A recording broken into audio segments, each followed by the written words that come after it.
धन्यवाद पिलामाने। पिलामाने तुम्हें ये चित्रटी कौन देखुच कहले देखी। तुम्हें ये चित्रटी माँ यशोदा श्रीकृष्ण को गेल करुवार देखुच। तुम मान को भी तुम माँ मैंने समस्त गेल करती भल पाती। तेणु तुम आज आम पंचम श्रेणी साहित्य बहीर दुखीधन नीलमणि रे कविताटी पढ़ा। दुखीधन नीलमणि जो कविताटी किए लिखिं कहले पिला माने वैष्णव पाणी। कवि किए वैष्णव पाणी। वैष्णव पाणी ये फटोचित्रटी रही। वैष्णव पाणी को विषय रे आमे जानिबा। 1882 मसीहा पवित्र कुमार पूर्णिमा दिन कविंकर जन्म।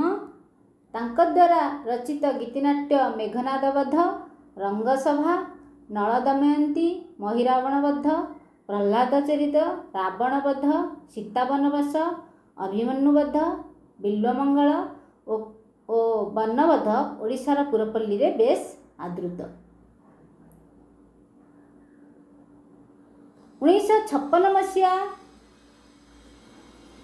बिल्वमंगल और कर्णबद्ध ओडिशार पुरपल्ली रे बेस आदृत। 1956 मसीहा मई 10 तारिख रे कवि वैष्णव पाणी यह लीला संवरण करथिले, मृत्युवरण करथिले।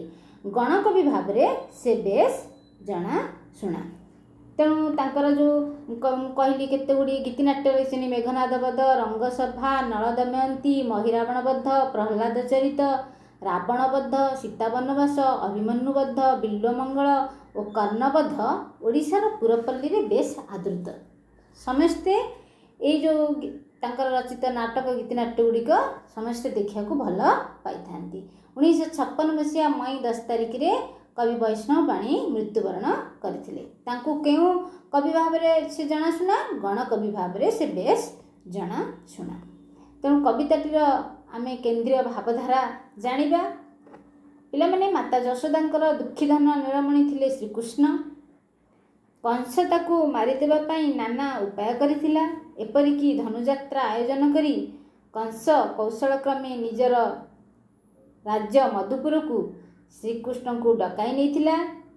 श्रीकृष्ण मधुपुर जोटा मथुरा जीवा बेले तांकर गुण को सुमरी माँ यशोदा बाहुनी छंती, जहाँकि ए कवितार मुख्य विषय वस्तु होई पारिछि। जेहेतु यह एक पुराण आधारित कविता तेणु श्रीकृष्णकर जोटा जन्म वृत्तांत सहित तांकर विभिन्न लीला को जो जहाँ जहाँ सी करुथिले ताकू माँ सब मन पकईछंती। तेणु एथिरे सब लेखा जाइछि। माने ताकू मु ए कविताटी को आवृत्ति करुछि। तुमे समस्ते तुम बही देख। कवि होउछंती वैष्णव पाणी। तुम बहीर पृष्ठ होउछि 57 पृष्ठ। समस्ते बही देख। मु आवृत्ति करुछि। तुमे माने सब घरे बारंबार गीतटी बोलिब और मने रखिब। दुखीधन नीलमणि रे माँ बोली किए डाकिब मोते। दुखीधन नीलमणि रे गोरु घेनी फेरी आसिला बेलकु। गोरु घेनी फेरी आसिला बेलकु काहा पाई जगी बसिबी पथे। दुखीधन नीलमणि रे जेबे बिका आसिब कोली कांदी किए करिब अली। जेबे बिका आसिब कोली कांदी किए करिब अली। चली हेउथिले धूली बोली होई। चली हेउथिले धूली बोली होई। दोली के खेलिब कानी पणते। दुखीधन नीलमणि रे जेबे दही मुहा होइब किए से लवणी खाइब। जेबे दही मुहा होइब किए से लवणी खाइब। होइन आनंद गाई दुही बाकु। होइन आनंद गाई दुही बाकु ଶିକା ଛନ୍ଦ ଘେନିକେ ଯିବ ହାତେ ଦୁଃଖୀ ଧନ ନୀଳମଣିରେ ଖେଳି ଯାଇଥିଲେ ଦାଣ୍ଡରେ ତୁଳି ପଡ଼ିଥାଇ ମୁଣ୍ଡରେ ଖେଳି ଯାଇଥିଲେ ଦାଣ୍ଡରେ ତୁଳି ପଡ଼ିଥାଇ ମୁଣ୍ଡରେ କଳି କଲେ କେହି ମା କହି କଳି କଲେ କେହି ମା କହି କଇଁ କଇଁ ହୋଇ କାନ୍ଦିବୁ କେତେ ଦୁଃଖୀ ଧନ ନୀଳମଣିରେ ଯେବେ ଯିବୁ ମଧୁପୁରକୁ ଅନାଇବି କାହା ମୁଖକୁ ଯେବେ ଯିବୁ ମଧୁପୁରକୁ ଅନାଇବି କାହା ମୁଖକୁ କହେ ବୈଷ୍ଣବ ନିଶ୍ଚେ ଯିବ ଯିବ କହେ ବୈଷ୍ଣବ ନିଶ୍ଚେ ଯିବ ଯିବ ମୁରୁଛିବି ଗଳା ମାଳି କେମନ୍ତେ ଦୁଃଖୀ ଧନ ନୀଳମଣିରେ ଦୁଃଖୀ ଧନ ନୀଳମଣିରେ। ମୁଁ ତ ପିଲାମାନେ ଗୀତଟିକୁ ଆବୃତ୍ତି କରିଦେଲି। ତୁମେମାନେ ସମସ୍ତେ ନିଜ ନିଜ ଘରେ ସବୁ ଅଭ୍ୟାସ କରିବ। ମୁଁ ଗୀତଟିର ଭାବାର୍ଥ ବୁଝେଇ ଦେଉଛି। ତୁମେମାନେ ବହି ଦେଖ ପ୍ରଥମ ପଦଟିକୁ। ଦୁଃଖୀ ଧନ ନୀଳମଣିରେ ମା ବୋଲି କିଏ ଡାକିବ ମୋତେ। ମା ଯଶୋଦା ଶ୍ରୀକୃଷ୍ଣଙ୍କୁ ଖୁବ୍ ଦୁଃଖରେ କହୁଛନ୍ତି, ରେ ଦୁଃଖୀଧନ ନୀଳମଣି। ଏଠି କାହିଁକି କହିଛନ୍ତି? ଦୁଃଖୀଧନ ନୀଳମଣି ହେଉଛନ୍ତି ଶ୍ରୀକୃଷ୍ଣ। ତାଙ୍କ ହାତରେ ଯେତେବେଳେ ନିଜର ମରଣ ହେବା କଥା ମୁଁ କହିଲି, କଂସ ତାକୁ ଜାଣିଲେ, କଂସ ତାକୁ ମାରିଦେବା ପାଇଁ ନାନା ଉପାୟ କରିଥିଲେ। ଥରେ ଧନୁଯାତ୍ରା ଯୋଗାଡ଼ କରି ତାଙ୍କୁ ନିଜର ରାଜ୍ୟ ମଧୁପୁରକୁ ଡକାଇଥିଲେ। ତେଣୁ ଶ୍ରୀକୃଷ୍ଣ ମଧୁପୁର ଯିବା ସମୟରେ ତାଙ୍କର ଯେଉଁ ଗୁଣଗୁଡ଼ା ସୁମରିକି ମା ଯଶୋଦା ବାହୁନିଛନ୍ତି। ତେଣୁ ଦୁଃଖୀଧନ ବୋଲି କାହିଁ କହିଛନ୍ତି? ମା ଯଶୋଦା ନିଜକୁ ଦୁଃଖିନୀ ମନେକରି ଶ୍ରୀକୃଷ୍ଣଙ୍କୁ ତାଙ୍କର ଅମୂଲ୍ୟ ଧନ ଭଳି ମନେ କରିଛନ୍ତି। ସାଧାରଣତଃ ମା ମାନେ ନିଜ ସନ୍ତାନମାନଙ୍କୁ ଦୁଃଖୀଧନ ବୋଲି ସମ୍ବୋଧନ କରନ୍ତି। ନୀଳମଣି ଶ୍ରୀକୃଷ୍ଣଙ୍କର ରୂପ ନୀଳ ରଙ୍ଗର ଉଜ୍ଜଳ ମଣି ସଦୃଶ ହୋଇଥିବାରୁ ଶ୍ରଦ୍ଧାରେ ନୀଳମଣି ବୋଲି କୁହାଯାଇଥାଏ। ତେଣୁ ଦୁଃଖୀଧନ ନୀଳମଣି ଜାଣିଲ। ତେଣୁ ଦୁଃଖୀଧନ ନୀଳମଣିରେ ମା ବୋଲି କିଏ ଡାକିବ ମୋତେ। ଗୋରୁ ଘେନି ଫେରି ଆସିଲା ବେଳକୁ କାହା ପାଇଁ ଜଗି ବସିବି ପଥେ। ମା ଯଶୋଦା ଶ୍ରୀକୃଷ୍ଣଙ୍କୁ ଖୁବ୍ ଦୁଃଖରେ କହୁଛନ୍ତି, ରେ ଦୁଃଖୀଧନ ନୀଳମଣି, ମୋତେ ଆଉ କିଏ ମା ବୋଲି ଡାକିବ। ଗାଈ ଗୋରୁ ଧରି ଗୋଠରୁ ଫେରିବା ବେଳେ ଆଉ କାହା ବାଟ ଚାହିଁ ମୁଁ ବସି ରହିବି। ଯେତେବେଳେ ଶ୍ରୀକୃଷ୍ଣ ଗାଈ ନେଇକି ଗୋଠକୁ ଯାଉଥିଲେ, ଯେତେବେଳେ ତାଙ୍କର ଫେରିବା ସମୟ ହୋଇଯାଏ, ସେତେବେଳେ ମା କ'ଣ କରନ୍ତି? ସେ ଦାଣ୍ଡ ଦୁଆରେ ଜଗିକି ବସନ୍ତି କେତେବେଳେ ତାଙ୍କ ପୁଅ ଗାଈ ଗୋଠ ଧରି ଫେରିବ। ତେଣୁ ସେ ସେଇଆକୁ ମନେ ପକାଇ କହୁଛନ୍ତି, ଗାଈ ଗୋରୁ ଧରି ଗୋଠରୁ ଫେରିବା ବେଳେ ଆଉ କାହା ବାଟ ଚାହିଁ ମୁଁ ବସି ରହିବି। କାରଣ ଶ୍ରୀକୃଷ୍ଣ ମଧୁପୁର ଯିବେ ଯେତେବେଳେ, ସେ ସେଥିପାଇଁ କହୁଛନ୍ତି କାହା ବାଟକୁ ମୁଁ ଆଉ ଚାହିଁ ବସିବି। ଯେବେ ପିକା ଆସିବ କୋଳି କାନ୍ଦି କିଏ କରିବ ଅଳି। ଚଳି ହେଉଥିଲେ ଧୂଳି ବୋଳି ହୋଇ ଦୋଳିକେ ଖେଳିବ କାନି ପଣନ୍ତେ। ସେ କହୁଛନ୍ତି ଗୋପଦାଣ୍ଡରେ ଯେବେ କୋଳି ବିକା ଆସିବ, ଆଉ କିଏ ମୋ ପାଖରେ କାନ୍ଦି କାନ୍ଦି କୋଳି ଖାଇବାକୁ ଅଳି କରିବ। କହୁଛନ୍ତି ଯେତେବେଳେ ଗୋପଦାଣ୍ଡରେ କୋଳି ବିକା ଆସିବ, କୋଳି ବିକ୍ରି ଆସେ, ସେତେବେଳେ ଶ୍ରୀକୃଷ୍ଣ କୋଳି ଖାଇବାକୁ ବେଶୀ ଭଲ ପାଆନ୍ତି। ସେ କାନ୍ଦି କାନ୍ଦି ଆସି ତାଙ୍କ ମା ପାଖରେ ଅଳି କରନ୍ତି। ଯେମିତି ପିଲାମାନେ ତୁମେମାନେ ବାହାରେ ଯେତେବେଳେ କିଛି ଆଇସ୍କ୍ରିମ୍ ବାଲା ବିକ୍ରି ଆସିଲେ କି କିଛି ଜିନିଷ ବିକି ଆସିଲେ ମାଆମାନଙ୍କ ପାଖରେ ଆସି ଅଳି କର, ମାଆଙ୍କ ଠାରୁ ଟଙ୍କା ନେଇକି ଯାଅ କିଣିକି ଖାଇବା ପାଇଁ। ସେଥିପାଇଁ ଶ୍ରୀକୃଷ୍ଣ ବି ସେମିତି ଯେତେବେଳେ କୋଳି ବିକା ଆସେ, ସେ କୋଳି ଖାଇବାକୁ ବେଶୀ ଭଲ ପାଉଥିଲେ। ତେଣୁ ସେ ମାଆଙ୍କ ପାଖକୁ ଆସୁଥିଲେ, ଅଳି କରୁଥିଲେ। ସେ କହୁଛନ୍ତି ଯେତେବେଳେ ମୋ ପାଖରେ କାନ୍ଦି କାନ୍ଦି କୋଳି ଖାଇବାକୁ କିଏ ଅଳି କରିବ। ମୋ ଉପରେ ଯେତେବେଳେ ରାଗିଗଲେ, ସେ କହୁଛନ୍ତି ଯେତେବେଳେ ଶ୍ରୀକୃଷ୍ଣ ରାଗିଯାଆନ୍ତି ସେତେବେଳେ କ'ଣ କରନ୍ତି? ରାଗିଗଲେ ଧୂଳି ବୋଳି ହୋଇ ମୋର ପଣତ କାନିରେ ଆଉ କିଏ ଦୋଳି ଖେଳିବ। ସେତେବେଳେ ସେ ରାଗି ଯାଉଥିଲେ, ସେତେବେଳେ କ'ଣ କରୁଥିଲେ? ତାଙ୍କ ଦେହ ସାରା ସେ ଧୂଳି ବୋଳି ହୋଇଯାଉଥିଲେ, ଆଉ ଦୋଳି ମାଆଙ୍କ କାନିରେ ବସିକି ଦୋଳି ଖେଳୁଥିଲେ। ପଣତ କାନିରେ ଆଉ କିଏ ଦୋଳି ଖେଳିବ। ଯେବେ ଦହି ମୁହାଁ ହୋଇବ କିଏ ସେ ଲବଣୀ ଖାଇବ। ହୋଇଣ ଆନନ୍ଦ ଗାଈ ଦୁହିଁବାକୁ ଶିକା ଛନ୍ଦ ଘେନି କେଜିବ ହାତେ।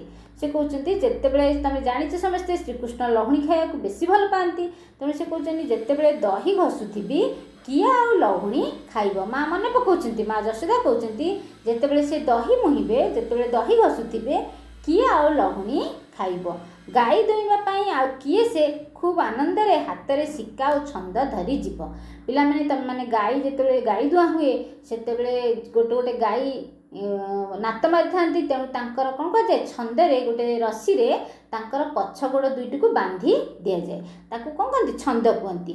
ଆଉ ସେ ଶିକା ଦେଖିଛୁ ସବୁ, ଆଗରେ ସମସ୍ତେ ଘରେ ସବୁ ଶିକା ଉପରେ ବାନ୍ଧି ଦେଉଥିଲେ କି ବିଲେଇ ଖାଇଦେବ ବୋଲି, କିଏ ଖାଇଦେବ ବୋଲି। ତେଣୁ ସେମାନେ ଉପରେ ଶିକା ବାନ୍ଧିକି ସବୁ କ୍ଷୀର, ଦହି, ଲହୁଣୀ, ଛେନା ୟାକୁ ସବୁ ରଖୁଥିଲେ। ତେଣୁ ଏଇଟା ହେଉଛି ଉପରେ ଯେଉଁଟା ବାନ୍ଧିକି ରଖୁଥିଲେ ତାକୁ ଶିକା କହୁଥିଲେ। ଆଉ ଛନ୍ଦ ହେଉଛି ଗାଈର ପଛପଟ ଗୋଡ଼କୁ ଗୋଟେ ରସିରେ ଦୁଇଟା ଗୋଡ଼କୁ ବାନ୍ଧି ଦିଆଯାଏ। ଯେତେବେଳେ ତାଙ୍କଠାରୁ ଗାଈ ଧୁଆଯାଏ ସେତେବେଳେ ସେମାନେ ଆଉ ନାତ ମାରିପାରନ୍ତି ନାହିଁ। ତେଣୁ ସେ ସେଇଆ କହୁଛନ୍ତି, ଯେତେବେଳେ ଦହି ଘଷୁଥିବି କିଏ ଆଉ ଲହୁଣୀ ଖାଇବ। ଯେତେବେଳେ ଦହି ମା ଘଷନ୍ତି ଲହୁଣୀ ଖାଇବା ପାଇଁ ଶ୍ରୀକୃଷ୍ଣ ମାଆଙ୍କ ପାଖରେ ଜିଦି କରନ୍ତି। ତେଣୁ ସେ କହୁଛନ୍ତି କିଏ ଆଉ ଲହୁଣୀ ଖାଇବ। ଗାଈ ଦୁହିଁବା ବେଳେ ଆଉ କିଏ ଶିକା ଛନ୍ଦ ଧରି ଯିବ। ଖେଳି ଯାଇଥିଲେ ଦାଣ୍ଡରେ ଧୂଳି ପଡ଼ିଥାଏ ମୁଣ୍ଡରେ, କଳି କଲେ କେହି ମା କହି କଇଁ କଇଁ ହୋଇ କାନ୍ଦିବୁ କେତେ। କହୁଛନ୍ତି ଖେଳି ଯାଇଥିଲେ ଦାଣ୍ଡରେ ଯେତେବେଳେ ଖେଳିବାକୁ ଶ୍ରୀକୃଷ୍ଣ ଯାଆନ୍ତି, ଗଲେ ତୋ ମୁଣ୍ଡରେ ଧୂଳି ପଡ଼ିଥାଏ। କେହି ତୋ ସହିତ ଯଦି କଳି କରିଲେ ମା କହି କଇଁ କଇଁ ହୋଇ ଆଉ କେତେ କାନ୍ଦିବୁ। ତେଣୁ ଦାଣ୍ଡରେ ଯେତେବେଳେ ଖେଳିବାକୁ ଗଲେ ସେ ତାଙ୍କ ମୁଣ୍ଡରେ ଧୂଳି ପଡ଼ିଥାଏ। କେହି ତାଙ୍କ ସହିତ କଳି କରିଲେ ସେ ମା ପାଖକୁ କଇଁ କଇଁ କାନ୍ଦି ଆସନ୍ତି। ତେଣୁ କହୁଛନ୍ତି ଦାଣ୍ଡରେ ଖେଳିବାକୁ ଗଲେ ତୋ ମୁଣ୍ଡରେ ଧୂଳି ପଡ଼ିଥାଏ। କେହି ତୋ ସହିତ କଳି କରିଲେ ମା କହି କଇଁ କଇଁ ହୋଇ ଆଉ କେତେ କାନ୍ଦିବୁ। ଯେବେ ଯିବୁ ମଧୁପୁରକୁ ଅନାଇବି କାହା ମୁଖକୁ, କହେ ବୈଷ୍ଣବ ନିଶ୍ଚେ ଯିବ ମୁରୁଛିବି ଗଳା ମାଳି କେମନ୍ତେ। କହିଛନ୍ତି ତୁ ଯଦି ମଧୁପୁର ଚାଲିଯିବୁ ମୁଁ ଆଉ କାହାର ମୁହଁ ଚାହିଁ ବଞ୍ଚି ରହିବି। ମୁରୁଛିବି, ପିଲାମାନେ ମୁରୁଛିବି ହେଉଛି ପଦ୍ୟ ରୂପ, ଗଦ୍ୟ ରୂପ ହେବ ମୁରୁଛିବି। ବୈଷ୍ଣବ ପାଣି, କବି ନିଜେ ବୈଷ୍ଣବ ପାଣି। ତେଣୁ ସେ କହିଛନ୍ତି ତୁ ଯଦି ମଧୁପୁର ଚାଲିଯିବୁ ମୁଁ ଆଉ କାହାର ମୁହଁ ଚାହିଁ ବଞ୍ଚି ରହିବି। କବି ବୈଷ୍ଣବ ପାଣି ପୁଣି କ'ଣ କହୁଛନ୍ତି, ନିଶ୍ଚୟ ଯଶୋଦାଙ୍କର ଜୀବନ ଚାଲିଯିବ। କହେ ବୈଷ୍ଣବ ନିଶ୍ଚୟ ଯିବ ମୁରୁଛିବି ଗଳା ମାଳି କେମନ୍ତେ। ପିଲାମାନେ ଯିବ ଆଉ ଯିବ ଦୁଇଟାଙ୍କ ସମାନ ଉଚ୍ଚାରିତ, ସମାନ। ତେଣୁ ଆମେ ଏଇଠି ଦିଆହେଇଛି ଯିବ, ପୁଅକୁ ନ ଦେଖି ମାଆର ଜୀବ ଚାଲିଗଲା, ଯିବ। ତେଣୁ ଯିବ ଏଇଟା ଯେଉଁ ଶେଷ ଜୀବଟି ଅଛି ତାହା ହେଉଛି କ'ଣ, ଯେମିତିକି କିଏ ପୁରୀ ଯିବ ହେଲା। ସମାନ ଉଚ୍ଚାରିତ ଶବ୍ଦ ଯିବ, ତାର ଅର୍ଥ କିନ୍ତୁ ଅଲଗା। ତେଣୁ ସେ ସେଇଆ କହୁଛନ୍ତି, ଯେବେ ଯିବୁ ମଧୁପୁରକୁ ଅନାଇବି କାହା ମୁଖକୁ। ଯେବେ ମଧୁପୁର ଚାଲିଯିବୁ ମୁଁ କାହା ମୁହଁ ଚାହିଁ ବଞ୍ଚି ରହିବି। ତେଣୁ ବୈଷ୍ଣବ ପାଣି ସେଠି କ'ଣ କହୁଛନ୍ତି, ନିଶ୍ଚୟ ଯଶୋଦାଙ୍କର ଜୀବନ ଚାଲିଯିବ। ସେ କିପରି ନିଜର ଗଳାମାଳି ଶ୍ରୀକୃଷ୍ଣକୁ ଛାଡ଼ି ରହିପାରିବେ ହେଲା। ସେ କହିଛନ୍ତି ସେ କିପରି ନିଜର ଗଳାମାଳି ଶ୍ରୀକୃଷ୍ଣକୁ ଛାଡ଼ି ରହିପାରିବେ। ତେଣୁ ଏଇ ଯେଉଁ ଏତିକି ଯେଉଁ ପଦ ଗୁଡ଼ିକ ଅଛି ତୁମେ ସମସ୍ତେ ପଢ଼ିକି ମନେ ରଖିବ। ତେଣୁ ଏଇ ପଦରେ ଯେଉଁ କଷ୍ଟ ଶବ୍ଦ ଅଛି ତାକୁ ମୁଁ ଲେଖିଦେଇଛି, ତୁମେ ସବୁ ଖାତାରେ ଲେଖିନେବ। ଦେଖ ଏଠି ପିଲାମାନେ କଷ୍ଟ ଶବ୍ଦ ଅଛି, ମୁଁ ଲେଖିଦେଇଛି, ତୁମମାନେ ଦେଖିଦେବ। ପରେ ଲେଖିଛି। ଏବେ ଚାଲ ଆମେ ଅଭ୍ୟାସ ପ୍ରଶ୍ନ ଉତ୍ତର ଆଲୋଚନା କରିବା। ତେଣୁ ଏଇ କବିତାରେ ମା କିଏ ଲେଖିବ। ଏଇ କବିତାରେ ମା ଯଶୋଦା ଅଟନ୍ତି। ସେ କାହାକୁ ଦୁଃଖୀଧନ ବୋଲି ସମ୍ବୋଧନ କରିଛନ୍ତି, ସେ ନିଜର ପୁତ୍ର ଶ୍ରୀକୃଷ୍ଣଙ୍କୁ ଦୁଃଖୀଧନ ବୋଲି ସମ୍ବୋଧନ କରିଛନ୍ତି। ସେ ପୁଅର କେଉଁ ସବୁ ସମୟର କଥାକୁ ମନେ ପକାଇଛନ୍ତି, ସେ ପୁଅର ଗାଈ ଗୋଠରୁ ଫେରିବା ବେଳର, କୋଳି କିଣା ବେଳର, ଦହି ମୁହାଁ ଓ ଗାଈ ଧୂଆଁ ବେଳ ତଥା ଦାଣ୍ଡରେ ଖେଳିବା ବେଳର କଥାକୁ ମନେ ପକାଇଛନ୍ତି। କବିତାରେ ମଧୁପୁରକୁ କ'ଣ ବୋଲି କୁହାଯାଇଛି, କବିତାରେ ମଧୁପୁରକୁ ମଥୁରା ବୋଲି କୁହାଯାଇଛି, ମଥୁରାପୁରକୁ ମଧୁପୁର ବୋଲି କୁହାଯାଇଛି। ଶ୍ରୀକୃଷ୍ଣ ମଥୁରାପୁରକୁ ଯାଇଥିଲେ କାହିଁକି, ରାଜା କଂସ ମଥୁରାରେ ଧନୁଯାତ୍ରା ଉତ୍ସବର ଆୟୋଜନ କରିଥିଲେ। ତାଙ୍କଠାରୁ ନିମନ୍ତ୍ରଣ ପାଇଁ ଶ୍ରୀକୃଷ୍ଣ ଧନୁଯାତ୍ରା ଦେଖିବା ପାଇଁ ମଥୁରାପୁରକୁ ଯାଇଥିଲେ। 2 ନମ୍ବର ପଦର ଛାଡ଼ି ଯାଇଥିବା ଅଂଶକୁ ପୂରଣ କରିବା। ଯେବେ ଦହି ମୁହାଁ ହୋଇବ କିଏ ସେ ଲବଣୀ ଖାଇବ। ତାପରେ ହୋଇନ ଆନନ୍ଦ ଗାଈ ଦୁହିଁବାକୁ ଶିକା ଛନ୍ଦ ଘେନି କେ ଯିବ ହାତେ। ଯେବେ ଯିବୁ ମଧୁପୁରକୁ ଅନାଇବି କାହା ମୁଖକୁ। कहे वैष्णव निश्चय जीव जीव मुरु छिबी गला माली केमंते। बही देखिकी पिलामाने कवितार पद गुड़िक पूरण करिब। दोलिके खेलिब कानी पणंते। 3 नंबर दिया जाइए तले दुईटी कोठरी रे दुई प्रकार शब्द लिखा जाइए। मिलाइबा देखिबा किए का सहित मिशुची। कई कई कांद, साई साई पवन, टाई टाई खरा, झाई झाई मुंड, धई सई चाली। 4 नंबर श्रीकृष्ण कोड़ी खाइबा माँ पाखे अझट करने पर केउ पदरे अच्छी खोजी गद्य लिखा। से कौ पदटा अच्छी जेबे बिका आसब कोड़ी से पदटा। दोलिके खेलिब कानी पणते। तेणु ये आंसर श्रीकृष्ण कोड़ी खाइबा माँ पाखे अझट करने कथा वर्णित अच्छी। केउ पदरे अच्छी से पदटा को लिखिब। जेबे बिका आसब कोड़ी कांदी किए करिब अली, चली हेउथिले धूली बोली होई, दोलिके खेलिब कानी पणते। 5 नंबरटा केउ परी बा किपरि शब्द आमे पदरे केमंत शब्द व्यवहार करुचे। पद्य रूप गद्य रूप। सेमती एही परी कि आमे कौन लिखिबा एमंते, सेही परी सेमंते, जेउ परी जेमंते। तले दिया शब्द गुड़िक वाक्य व्यवहार करिया। माली माली पे समुच्चारित शब्द समान उच्चारण होची माली माली। एठी हर्षिकार माली अଳରେ एठी दीर्घिकार। तेणु माली माली आम कौन लिखिया से कौन कौन तले शब्द को वाक्य व्यवहार करिया। माली ऊपर मालीर वाक्य आम केमती लिखा झीटी बेकरे माली पिंधिची। तमे माने जो बेकरे माली पिंध झील मैंने माली माली गछरे पानी देउची। बगीचारे जो माली माने काम करती गछर जत्न नियंती, घास बाछंती, गछरे पानी दियंती, ताकू माली बोली कह जाए। तेणु माली गछरे पानी देउची। गाई गाई गोटे हर्षई गोटे दीर्घई। गाई दीर्घईटा तुम जानिच जोटा गृहपालित पशु। गाई गीत गाइबा, राम गीत गाई गाई जाउची। गाई गाई पाखरे बाछुरी रही। जीव जीव मुझे कहली गीत व्यवहार कर जीव। पुओ को न देखी मार जीव चलीगला। यहाँ वर्गे जवाला अंतस्थ जार हर्षिकार प आम लिखा किए पूरी जीव। पिलाटी कांदी गड़ी जाऊँगी। जेपरी कांदिबारु कांदी होईची सेपरी तल शब्द गुड़िक जहाँ हेबा ताकू व्यवहार करी गोटे वाक्य लिखा। डाकिबारु डाकी मु ताकू डाकी डाकी थकीगली। बसिबारु बसी से घरे बसी पढ़ुची। खेलिबा खेली हरी खेली सारी खाइब, खाइबा खाई लिपा भात खाई स्कूल जीव। अनेइबा अनेई प्राची मामू को अनेई बसी बा रही। 8 नंबर तल शब्द गुड़िक उत्तर लिखा। श्रीकृष्ण कहीं कांदुले। गोपदान में कोड़ी बिका आसबार देखिले श्रीकृष्ण कोड़ी खाइबापी अली करी कांदुले। श्रीकृष्णकर केउ केउ काम को माँ मने पकाउथिले। श्रीकृष्ण गोरु नहीं गोठरू फेरिबा बेले माँ चाहि रहिबे। कोड़ी पाई किए अली करिब, दही घसला बेले किए लहुणी खाइब, गाई धोइबाकू किए शिका छंद नहीं जीव, किए कली कले माँ माँ कही कई कई होई कांदिब। एई सब काम को माँ जसोदा मने पकाई छंती वा पकाउथिले। गाई धोइबा बेले माँ कौन सब व्यवहार करती। गाई धोइबा बेले माँ छंद व्यवहार करती, सांगरे शिका मध्य नहीं थांती। शिका कहीं नहीं थांती से जो गड़ू रे गाई क्षीर रखिबे सेटाकू शिका उपरे रखिले सेटा कोठी ढली जीव नाही। तेणु से शिका छंद हूँ गाईर पछपट गोड़ को गोटे रसी बांधीदेवे दी गोड़ को से नात मारे गाई दुईला बेले। 9 नंबर अच्छी तल उत्तर गुड़िक पाइबापी प्रश्न तैयारी लिखा। गोरु घेनी फेरी बेलू माँ बाट चाह बसी रोते। तेणु लिख माँ केतबेले बाट चाह बसी रोते। श्रीकृष्ण धूली धूसर हो पणतेरे दोली खेलुले। श्रीकृष्ण किपरि दोली खेलुले। श्रीकृष्ण कांदी कांदी माँ पाखे अली करुले। श्रीकृष्ण क्या पाखे अली करुले। दही मुहा हेले सेथुरु लहुणी बाहरे, लहुणी किपरि बाहरे। तेणु आम तो सब प्रश्न उत्तर आलोचना करदे। ये पिला माने नूतन शब्द जोड़ा अच्छे तुम मैंने लिखिनब। दुखीदान माता जशोदा कृष्ण दुखीदान बोली कवि वर्णना करछंती। नीलमणि श्रीकृष्ण देहर नील रंगर उज्जवल मणि भली होइतिबारु जशोदा तांको नीलमणि बोली स्नेहरे डाकिबा विषय कवि वर्णना करछंती। चलिबा चिड़िबा विरक्ति भाव प्रकाश करिया बा कार्य व्यस्त रहिबा। कानीपणत स्त्री लोक मानकर पिंधा लुगार कांध पटरे झुली रहउथिबा शाढ़ीर अग्रभाग। माँ माने शाढ़ी पिंधती देखिथिबो जोटा शाढ़ीर अग्रभाग पछपटे जोटा झुली रहे। छंद गाई दुईबा बेले तार पछ दुई गोड़ को बांधिबा व्यवहार होता दौड़ी। मधुपुर कंस राजार राज्य यार नाम अन्य नाम कौन मथुरापुर। गलामाली बेकरे पिंधा जाउथिबा माली स्नेहरे माँ माने संतान को गलामाली बोली कहती। लबणी लहुणी दही थिबा घी अंश जो लहुणी रु घी बाहरे। मुहा दही गोलाइबा काम को दही मुहिबा बोली कह जाए। शिका घरे हांडी और खड़ी आदि झुलाई रखा व्यवहृत दौड़ी इत्यादि एक थलिया ताकू कौन कहती सिक्का।